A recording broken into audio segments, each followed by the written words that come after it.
할렐루야. 성령 충만하시기 바랍니다. 제가요, 이게 뭐지? 이런 때가 있었습니다. 제가 여러 교회들을 사회가 부경자도 섬길 때가 있었는데요. 한 분이 교회에 오셨어요. 그런데 이분이 어떤 태도로 앉아 계시는가 하면 마치 눈에 꿈뻑 예배 시간에 계속 좀 집중을 하지 않습니다. 무기력합니다. 계속 딴데처럼 왜 저럴까? 밤에 늦게까지 일을 하셨는가? 피곤하셔서 그런가? 마음에 무슨 근심 걱정이 있어서 집중을 못하는가? 안타깝잖아요. 앞을 안 쳐다보고 자꾸 딴데 쳐다봅니다. 지금도 딴데 쳐다보면 안 되죠? 시계를 자꾸 쳐다보면 급한 일이 있는가? 왜 저러는가? 그랬어요. 그래서 그분이 예배 올 때마다 제가 보니까 참 안타깝습니다. 그런데요, 갑자기 이분이 그러다가 교회를 안 옵니다. 무슨 일이 있지? 걱정이 되기도 하고, 이제 물어서 수소문해서 이제 들었습니다. 이분이 갑자기 사람이 완전히 180도로 바뀌었다는 거예요. 이제는 물 만나면 물고기처럼 살아서 벌떡벌떡 움직인다는 거예요. 그리고 언제 그랬나는 듯이 밤새게 가서 복음을 전하고 사람들을 예수님께로 인도하고 교회를 섬긴다는 거예요. 그래서 제가 야, 이게 뭐지? 아니 왜 교회들이 이렇게 다르단 말이야? 이 사람이 그전에는 왜 양복 나라처럼 그렇게 무기력하고 힘도 없고 그냥 마침 못해 억지로 교회 오고 가정의 평화를 위해서 아내 눈치 보고 딸려오고 자식 눈치 보고 딸려오고 아니면 하나님밖에 예배 안 드리면 하나님 이놈하고 혼낼 것 같아서 딸려오고 억지로 앉아있는 것처럼 그렇게 피곤하게 힘들게 앉아있던 분이 아니 갑자기 무슨 일이 있었길래 이 사람이 이렇게 역동적으로 변화되고 능력 있는 삶을 산다는 것인지 도무지 제가 이해를 못했어요. 그러면서 이제 여러 교회들을 저도 사역을 하면서 겪어도 보고 이렇게 하나의 공통점을 제가 발견을 했습니다. 오늘 현대교회도 그렇고 우리 교회도 그렇고요.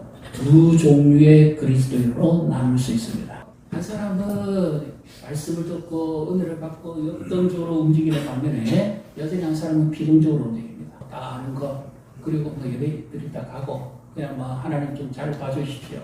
이런 부류, 두 부류입니다. 지금도 마찬가지입니다. 그런데 이상하게 똑같은 예배를 드리고 똑같은 교회에 앉아있지만 왜 전혀 다른 결과가 나타날까요? 여러분 어쩌리라고 생각합니까? 뭐지? 이게 뭘까? 무슨 일이 있었던 거야? 그래서 제가 공통점을 하나 여기서 찾아냅니다. 우리도 얼마든지 능력 있고 성령 충만한 삶을 살아갈 수 있다는 사실을 믿으시기를 바랍니다. 성령님은 우리를 도우시기 위해 오신 분이에요. 차별이 없습니다. 오늘 이 부분에서 제일 먼저 우리가 점검해야 될 것이 하나 있습니다. 성령님은 자신의 주권을 예수님께 내어드리는 자에게 임하십니다. 자신의 주권을 예수님께 내어드리는 자에게 임하십니다. 24절의 말씀을 우리 같이 읽습니다. 그들이 듣고 한 마음으로 하나님께 소리를 높이 이르되 대주저여 천지와 바다와 그 가운데 만물을 지은 이시여. 사도들이 옥중에서 풀려나서 예수 그리스도의 이름으로 다시는 복음 전하지 말라는 이 종교 지도자들과 압제자들 앞에서 담대하게 말합니다. 대주제여 천지와 만물을 지으신 하나님이여 이 말입니다. 내가 믿고 있는 예수님은 누굽니까? 신앙이 무기력한 이유, 아무 의미 없이 신앙생활을 교회만 왔다 갔다 하는 이유가 뭔지 이것을 우리가 여기서 먼저 발견할 수 있습니다. 제가 유튜브를 보니까 유튜브에 이런 영상이 있더라고요. 예수님이 누구신가? 그래서 4대 승인을 이야기합니다. 소크라테스, 스카모리, 마호메트, 예수님 이렇게 이야기하는데 그 중에 제일 뛰어난 삶을 사신 분이 누구냐? 바로 예수님이다. 이렇게 영상을 만들었더라고요. 제가 그거 보면서 이런 생각을 했습니다. 일반적인 사람들이 세상 사람들이 예수님을 이렇게 생각하는 거구나. 무엇이 빠졌죠? 예수님에 대해서 예수님은 하나님이라는 걸 인정하지 않습니다. 오늘도 교회 안에 있지만 이 예배 드리고 있지만 예수님을 나의 주인이라고 인정하지 않습니다. 그냥 뛰어나게 사신 분, 모범을 보여주신 분, 또 때로는 내가 어려운 일 당하면 좀 도와주시는 분, 나를 좀 잘 살펴주시는 분, 이 정도로만 합니다. 그래서 결론은 이들이 알고 있는 모든 예수는 누굽니까? 사람입니다. 예수님을 하나님으로 인정하지 않습니다. 예수님을 주님으로 인정하지 않습니다. 그래서 예수님이 제자들에게 가이사랴 빌립보에서 말씀하셨죠. 사람들이 나를 누구라 하느냐? 선지자, 세례 요한, 예레미야, 엘리야, 이들 다 누굽니까? 사람입니다. 그런데 예수님이 정말 듣고 싶은 대답은 뭐였죠? 그러면 너희는 나를 누구라 하느냐? 베드로가 대답하죠. 어떻게 해요? 주는 그리스도시요 살아계신 하나님의 아들이십니다. 믿습니까? 사람 예수, 하나님 예수 다릅니다. 오늘날도 이 교회 안에서도 여전히 교회에 나오지만 사람 예수만 의지하고 믿는 사람은 역동적인 신앙생활을 할 수가 없어요. 그냥 교회만 나오는 하나님 예수, 그분이 진정 나의 주인이십니다 하는 이 고백이 분명해요. 말씀을 보십니다. 고린도전서 12장 3절 우리 같이 읽습니다. 그러므로 내가 너희에게 알리노니 하나님의 영으로 말하는 자는 누구든지 예수를 저주할 자라 아니하고 성령으로 아니하고는 누구든지 예수를 주시라 할 수 없느니라. 아멘. 자, 여기 보십시오. 하나님의 영으로 말하는 사람은 예수를 십자가에 못 박아 저주받는 자를 하지 아니하고 또 성령으로 아니하고서는 누구든지 예수를 주시라 할 수 없느니라. 이렇게 분명하게 고백하고 있죠. 자, 그렇다면 여기 주여 주여만 하면 다 천국 갑니까? 아닙니다. 그건 입술의 고백이에요. 여기서 예수를 주라고 고백하는 의미는 그것과 다릅니다. 그림에 지금 한번 보십시오. 이 왕관이 있죠. 크라운. 자, 이것이 마음의 중심의 보좌로 봅니다. 보십시오. 자, 그림이 좀 보입니까? 동그라미가 있습니다. 이 동그라미는 내 마음의 중심입니다. 자, 내 마음의 중심에 무엇이 있지요? 의자가 있지요. 의자는 보좌를 말합니다. 그 보좌 위에 누가 앉아 있습니까? 십자가 안에 예수님이 앉아 계십니다. 예수님 나의 주인입니다. 자, 그 다음에 그 의자 밑에 나라는 글자가 보입니까? 맞지요? 그러면 내 마음의 주인은 누굽니까? 예수님입니다. 믿으십니까? 네, 확신하셔야 됩니다. 입으로 주여 주여가 아닙니다. 내 마음의 진정 보좌에 누가 주인으로 앉아 계시는가? 이것이 성령 충만할 수 있는 가장 기본적인 능력입니다. 자, 예수님이 내 마음의 중심에 앉아 계십니다. 그러면 성령의 권능이 그 마음에 임합니다. 다른 사람을 예수님께로 인도합니다. 졸던 사람이 깨어나 움직이기 시작합니다. 역동적으로 살아 움직입니다. 하나님 말씀을 사랑합니다. 말씀을 가까이 합니다. 그 말씀 앞에 나를 드리고 순종하기를 기뻐합니다. 왜요? 예수님을 사랑하기 때문에. 이것이 역동적인 성령의 능력의 사람입니다. 그 다음에 봅시다. 육신의 생각은 하나님의 생각과 원수가 됩니다. 그래서 역동적인 신앙생활을 하지 못하는 사람의 특징이 여기 나옵니다. 똑같은 동그라미입니다. 내 마음에 중심에 의자가 있죠? 그 의자 위에 누가 앉아 있습니까? 내가 주인입니다. 예수님 어디 계시죠? 내 밑에 있습니다. 그러면 내 인생의 주인은 누굽니까? 내가 됩니다. 이런 사람들은 내 중심의 삶을 사는 거예요. 더 달리 말하면 예수 믿기 전에 했던 삶을 그대로 사는 겁니다. 다만 교회 안에만 있다고 하는 것뿐입니다. 하나님 말씀에 대해서 무지합니다. 영적 축복에 대해서 관심이 없습니다. 불신앙과 불순종합니다. 하나님과 이웃 대해서 사랑이 식습니다. 기도를 게을리합니다. 성경 공부하기를 싫어합니다. 말씀 배우기 싫어합니다. 음란과 온갖 잡생각에 빠집니다. 시기와 질투와 맹목적인 삶을 삽니다. 잘 보십시오. 동그라미 안에 흑점들이 막 짙게 있을 겁니다. 이 점들이 그의 삶에서 나타나는 열매입니다. 어떻습니까? 질서가 정연합니까? 무질서하죠. 혼돈스럽습니다. 엉망입니다. 이 사람이 가는 곳마다, 나라는 인격이 가는 곳마다, 가정마다 이렇게 됩니다. 내가 주인이기 때문에. 결정할 때마다 판단하고 다투고 싸우고 분란해지기. 직장마다 이렇게 됩니다. 교회마다 이렇게 됩니다. 내가 몸잡고 있는 모든 영역이 이렇게 됩니다. 누가 주인입니까? 내가 주인입니다. 그런데 앞에 그림은 어떻습니까? 내 마음의 중심의 보좌에 누가 앉아 계셨죠? 예수님이 주인입니다. 그의 삶 보셨습니까? 질서 청연합니다. 안정적입니다. 흔들리지 않습니다. 여러분의 삶은 어떻습니까? 우리는 어디로 이 삶을 살아야 되겠습니까?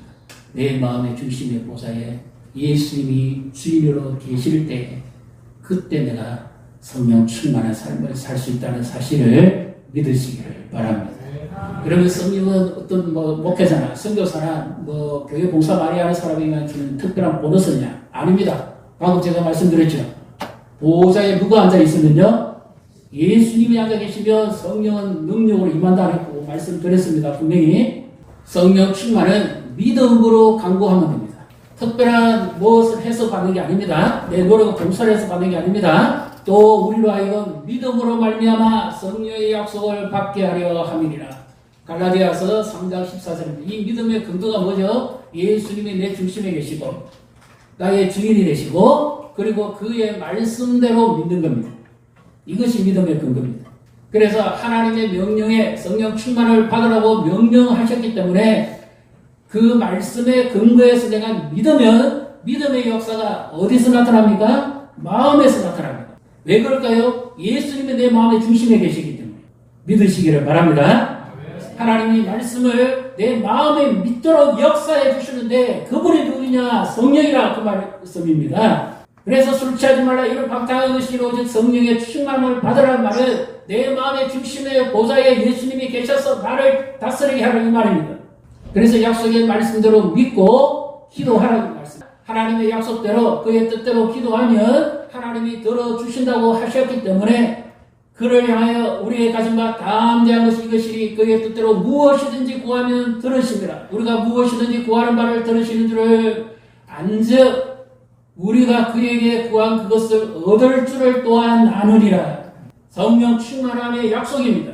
이 말씀의 근거에서 주님이 내 보좌의 중심에 계시며 그분 앞에 내가 순종하고 그분을 따라가며 기도하면 성령이 내게 충만하게 임하신다는 겁니다. 믿으시기를 바랍니다. 네. 그러면 기도를 가야 되고 특별한 집회를 해야 되고 음식 기도를 해야 되고 그것은 이후에고요. 이것이 가장 중요합니다. 내 마음의 보좌에 예수님이 계시지 않게 한 죄를 해결해야 됩니다. 이건 고해성사가 아닙니다. 가톨릭에 사는 것처럼 주교나 추기경이나 신부에게 가서 대신 죄를 구하고 용서받는 그거 아닙니다. 그건 사람을 통해서 하는 거고 그거는 타락한 종교고요. 내가 내 마음의 왕좌에 오를 때마다 그 자리에서 즉각 회개해 주님을 나의 주인으로 인정하지 않은 죄를 회개해야 됩니다. 우리 한번 저기 보이시는 대로 큰 소리로 그리고 사실 그랬죠. 제가 여기 있고 성령이 옆에 계십니다. 여러분이 앉아 계시고 그 옆에 오른쪽에 성령이 계십니다. 믿음으로 고백하시오. 같이 읽습니다. 사랑하는 하나님 아버지, 나는 주님이 필요합니다. 주님, 내가 나의 삶을 주관해왔고 그 결과로 죄를 지었음을 고백합니다. 나를 대신하여 주 예수님을 십자가에 죽으심으로 나의 죄를 용서하여 주셨음을 감사합니다. 주님께서 내 인생의 왕자를 취하여 주시기를 이제 다시 한번 기도합니다. 주님께서 성령 충만 받으라고 명령하시고 믿음으로 구하면 주시겠다고 약속하신 말씀대로 내게 성령으로 충만하게 하옵소서. 주님의 성령으로 나를 충만하게 하시고 나를 다스리심으로 감사하며 예수님의 이름으로 기도합니다. 아멘. 자, 여기 제일 중요한 기도 내용이 있습니다. 뭡니까? 내가 예수님의 자리에 앉았다는 겁니다. 이것을 먼저 회개합니다. 그리고 돌이키는 주님의 말씀대로 믿고 기도하면 성령 충만함을 주시겠다고 했기 때문에 내가 그 말씀에 의지해서 기도합니다. 지금 내게 성령으로 충만하게 하옵소서. 그러면 이런 생각이 들 수가 있습니다. 하루에도 몇 번씩 내 마음의 생각대로 하고 내 판단대로 하는데 그러면 어떻게 하란 말이냐? 그래서 이것이 중요합니다. 몇천 번이라도 즉각 그 자리에서 고백하고 주님을 내 마음의 보좌에 올려드려야 됩니다. 이것이 귀중한 이유는요. 요즘 뉴스 보시죠. 한때 유명했던 사람들입니다. 교회 스타입니다. 왜 그렇습니까?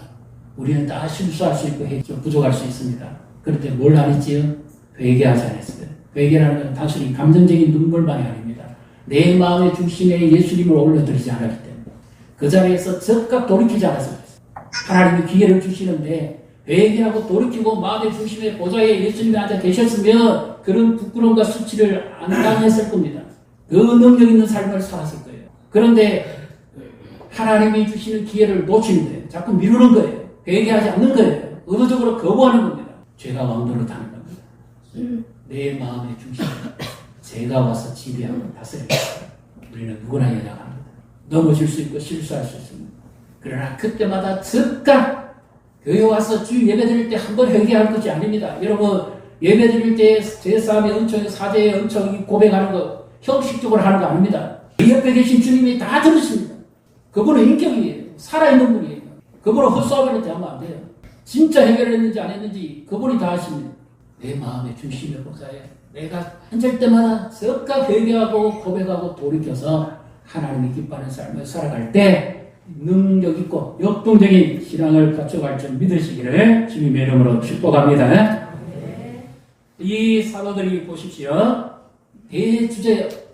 그들의 생과 사, 모든 인생의 결정, 모든 것을 주님께 맡깁니다. 내 삶의 모든 시간, 모든 순간 그분의 나의 주인이 되시는 겁니다. 그래서 내 삶에서 최근에 어떤 계획이나 선택, 그 다음에 내 자녀나 가정, 물질, 시간이나 일터, 교회나 공동체, 내가 섬기는 사역에 내가 움켜쥐고 내가 주인이 된 적이 있다면 회개해야 됩니다. 그것 때문에 문제가 생기는 거예요. 파생은 그 다음 내 마음의 중심에 내가 앉아가지고 그것을 내가 쥐고 있기 때문에 이것을 회개해야 됩니다. 즉각 돌이키고 주님 앞에 돌아가야 됩니다.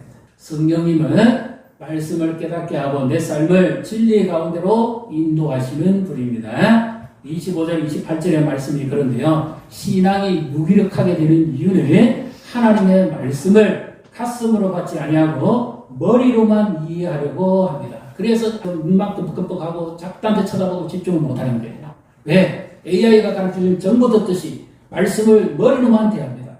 여기 머리로만 대하면 지식만 축축되지 전혀 능력 있는 삶을 살아갈 수가 없습니다. 말씀을 어디로 받아야 되는지 저 그림을 보십시오. 왜 말씀을 가슴으로 받아야 됩니까? 그 이유가 뭡니까? 내 마음의 중심에 누가 계시죠?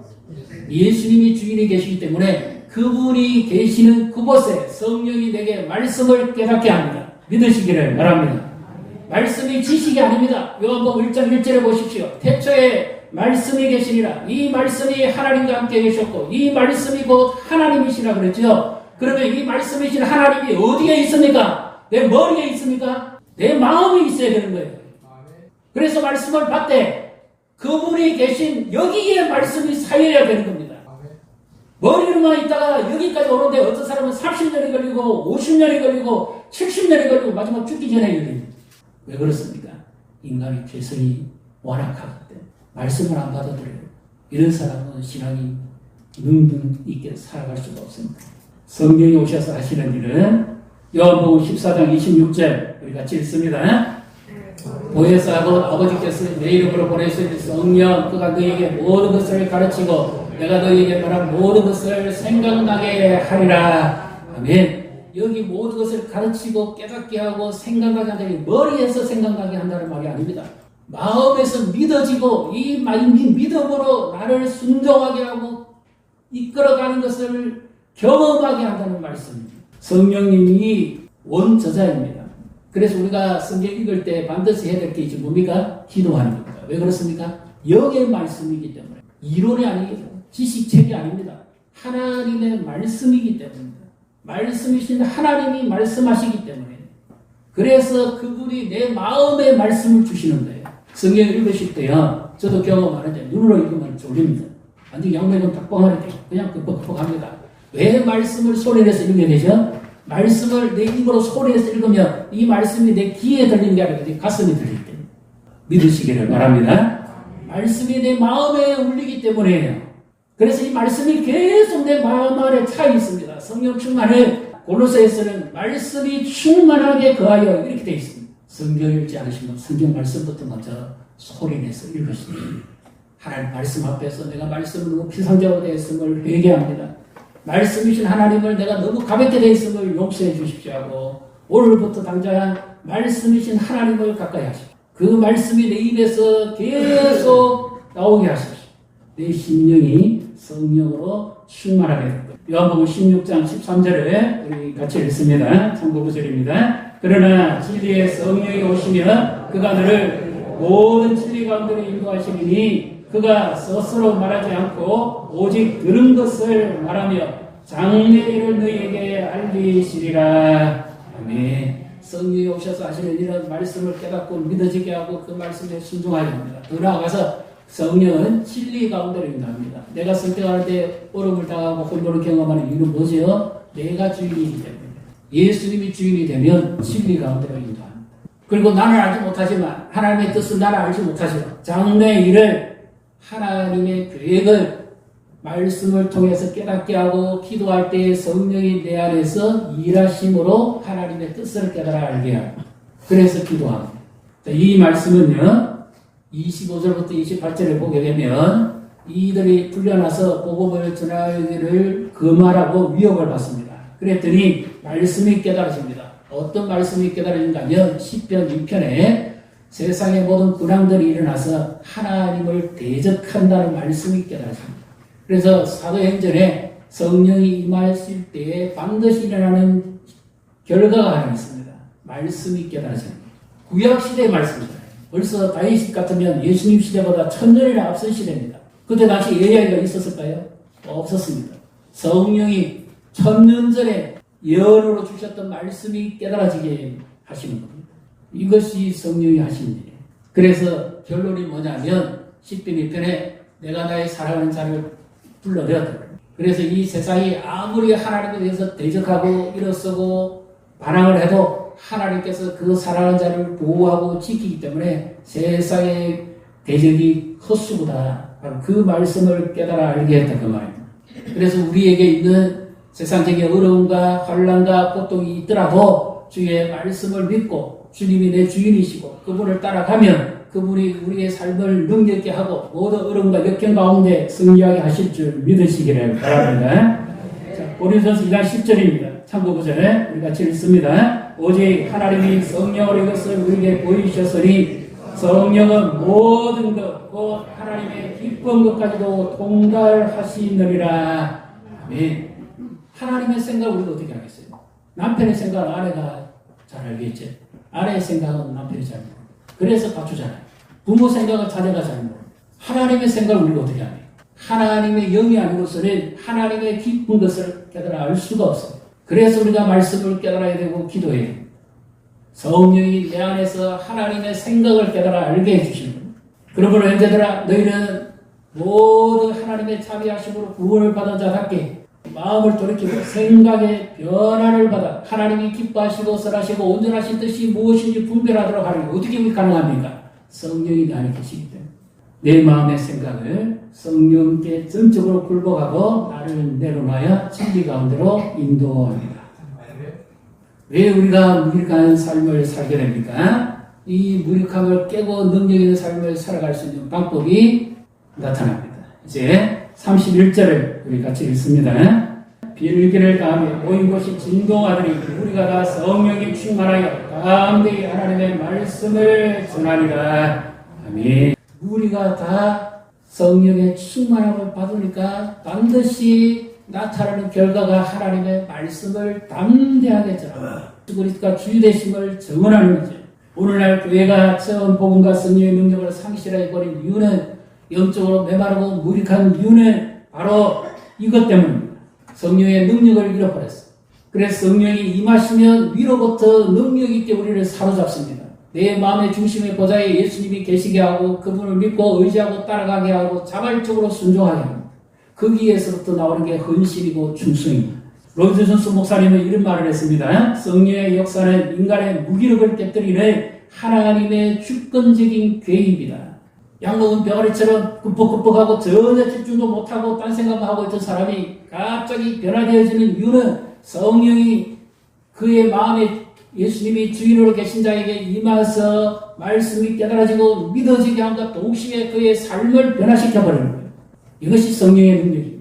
그래서 이제 제가 이 본문을 의도적으로 잡은 이유가 있습니다. 우리 장로교는 오순절에 성령이 임했고 그것으로 끝이지 뭐. 우리 계속 성령 충만함을 받으라 그랬지. 오순절에는 어떻습니까? 그들은 예수를 믿고 나면 반드시 성령의 능력을 받아야 된다. 누가 틀리고 누가 맞습니까? 장로교는 말씀 중심의 교회니까 성령은 조금만 주고 오순절은 은사와 표적 중심의 교회니까 성령의 능력을 마음껏 부어주고 똑같은 하나님인데 왜 그렇게 차이가 납니까? 이미 이 사도행전 2장에 성령 강림이 공식적으로 임했지요. 그런데 왜 4장에 또 빌기를 다하니까 성령이 그들에게 또 권능으로 또 임합니까? 그러면 여기서 우리가 잘못을 고쳐야 돼요. 오순절 계통의 교회에 계신 분들은 은사와 능력, 표적 그거 좋습니다. 그거 무시하면 안 돼요. 왜? 우리가 영적 싸움을 하잖아요. 마귀와의 싸움이잖아요. 이론적인 싸움이 아닙니다. 지식적으로 신앙생활하는 거 아니에요. 능력이 있어야 돼요. 꿈에 자는데 가위 눌리는 사람 왜 눌립니까? 내 영이 약하기 때문에. 지금도 귀신들이 있잖아요. 귀신 들린 사람 있지요. 그 다음에 이 무속인들 보십시오. 신이 내려가지고 귀신이 시킨 대로 점치고 사주 간사 잡아주잖아요. 미처럼 악령이 존재한단 말입니다. 그럼 그것을 우리가 어떻게 이깁니까? 이 세상을 그리스도를 대적하는 이 무리들을 어떻게 우리가 이깁니까? 성령의 능력이 임해야 돼요. 그래서 은사가 있어야 돼요. 능력이 나타나야 돼요. 그래야 복음을 담대하게 전합니다. 귀신에 눌린 자를 자유케 할 수 있습니다. 상한 자를 고칠 수 있습니다. 치료할 수 있습니다. 회복시킬 수 있습니다. 이 모든 것은 성령의 역사하심이 아니면 불가능합니다. 이론으로 불가능해요. 지식으로 안 됩니다. 이거 있어야 돼요. 그런데 또 하나가 중요합니다. 이것도 능력이지만 성령의 능력은 또 하나가 있어요. 뭡니까? 내 안에 예수님이 주인으로 계셔서 내가 예수님 닮아가도록 하는 삶의 능력도 나타나야 됩니다. 장로교는 성령의 열매만을 강조하니까 이것은 무시해버리고 오순절은 이것이 중요하니까 이것은 무시해버리는데 이게 둘 다 틀린 거예요. 성령이 내게 능력으로 나타나서 영적 싸움에서 승리도 하고 복음도 담대하게 전할 뿐만 아니라 내 삶도 예수님 닮아가도록 하는 이것이 진짜 성령의 능력이죠. 믿으시기를 바랍니다. 무미건조한 신앙에 갇히지 마십시오. 신학적 교리에 사로잡히지 마십시오. 성령의 능력은 살아있는 능력입니다. 성령에 대해서 무관심했거나 은사에 대해서 거부한 분이 있으면 회개하십시오. 그분은 하나님이에요. 돌이켜야 돼요. 그리고 또 한편 은사와 능력, 표정만 구하다가 보십시오. 지금 유성합니다.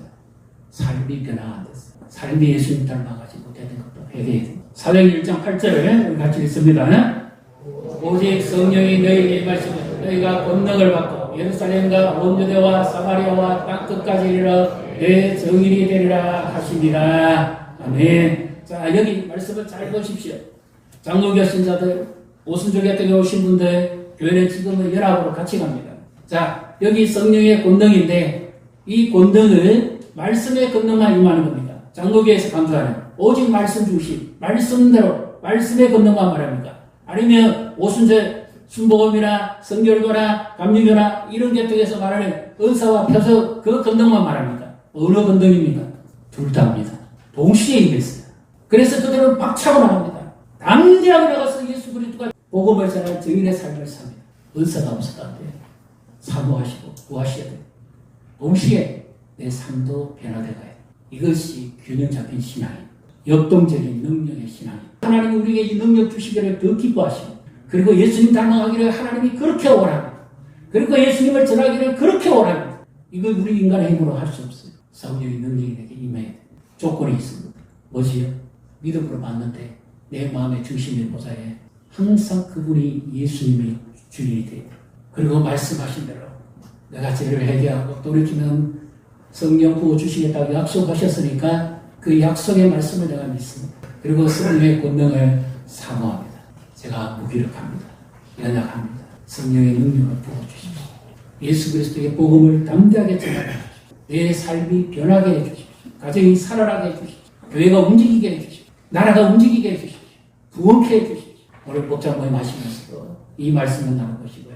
아까 제가 보여드렸던 그림, 내 마음의 중심에 누가 앉았는지, 왜 나에게는 이렇게 자꾸 다툼만 일어나는지 원인을 발견하시고 성령이 나를 신뢰해 주시되 전적으로 주님을 제가 기도할 때 성령의 역사가 나타날 줄 믿으시기를 바랍니다. 이번 한 주간은요 매주 그것을 놓고 기도해 보십시오. 하나님의 은혜가 강가처럼 넘치고 이 성령의 역사가 우리를 살려고 새롭게 하고 역동적인 신앙의 삶을 살아가게 하실 줄 주님의 이름으로 축복합니다.